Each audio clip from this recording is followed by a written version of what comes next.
அஸ்ஸலாமு அலைக்கும் வரஹ்மத்துல்லாஹி வபரகாத்துஹு.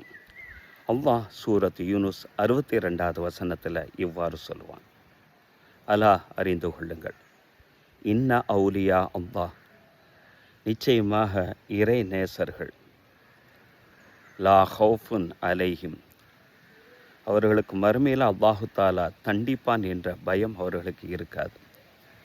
வலாஹும் யஹ்ஸனுன், அவர்கள் இந்த உலகத்தில் எல்லா விஷயங்களையும் தப்பி விடுமோ என்ற பயம் கவலையும் அவர்களுக்கு இருக்காது.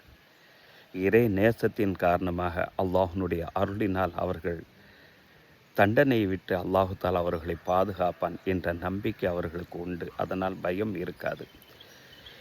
இறை நேசத்தின் காரணமாக இந்த உலகமே அவர்களுக்கு வந்துவிடும் என்ற நம்பிக்கை, இறைவன் மீது உண்டான அந்த நம்பிக்கை உண்டு. அதனால் அவர்களுக்கு இந்த உலகம் தப்பிவிடும் என்ற கவலை அவர்களுக்கு இருக்காது என்று இந்த வசனத்தில் இறைவன் குறிப்பிடுகிறான். சரி, இறை நேசர்கள் யார்? நபி ஸல்லல்லாஹு அலைஹி வஸல்லம் அவங்க தன்னுடைய ஹஜ்ஜத்துல் விதாவில் தான் செஞ்ச அந்த இறுதி ஹஜ்ஜினுடைய நேரத்தில் மக்களுக்கு மத்தியில் உரை நிகழ்த்திய சமயத்தில் இவ்வாறு சொன்னதாக உபைத் பின் உமைர் அவர்கள் தன்னுடைய தந்தையின் வாயிலாக இந்த ஹதீஸை அறிவிப்பாங்க. இந்த ஹதீஸ் முஸ்ததரக ஹாக்கிமில் சஹீஹான தரஜாவில் பதிவு செய்யப்பட்டிருக்கு.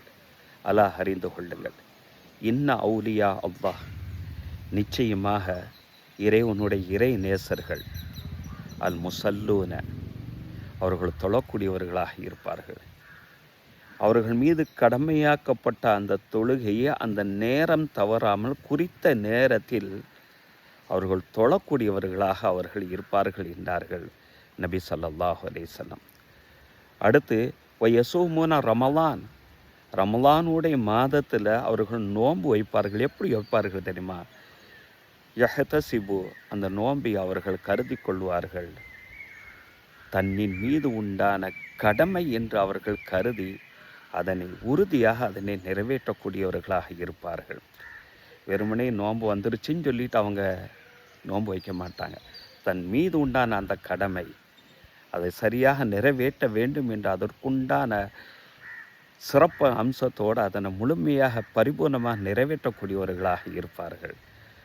அடுத்ததாக, தன்னின் மீது உண்டான ஜக்காத்து கடமையானால் காரண காரியங்களை தேடிக்கொண்டு இருக்காமல் முழுமையான முறையில் இறைவனுக்காக வேண்டி தன்னுடைய பொருளிலிருந்து ஜக்காத்தை நிறைவேற்றக்கூடியவர்களாக இருப்பார்கள். அடுத்து, இறைவன் எதையெல்லாம் விட்டு தடுத்தான் அப்படிப்பட்ட பெரும் பாவங்களை விட்டு தவிர்ந்திருக்கக்கூடியவர்களாக இருப்பார்கள். இவர்கள் தான் இறை நேசர்கள் என்றார்கள் நபி அவர்கள்.